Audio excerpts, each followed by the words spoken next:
البعض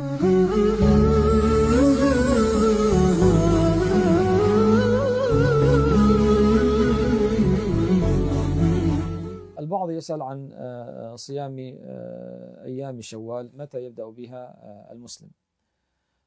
يجوز للمسلم أن يبدأ صيام شوال من اليوم الثاني من أيام شوال، بمعنى أنه اليوم الثاني من أيام العيد، ولا حرج في ذلك، فالشهر كله محل صيام هذه الأيام. ولكن يحسن بالمسلم أن يستحضر يعني في يوم أو في هذه الأيام في أول أيام شوال أن الناس ما زالت تتزاور في أيام العيد، يعني في اليوم الثاني والثالث، وإن كانت ليس لها حكم اليوم الأول، بمعنى لا ينهى عن صيامها، ولكن مع ذلك يستحب له أن يجامل الناس، وإذا يعني قدم له شيء لا يمتنع عنه.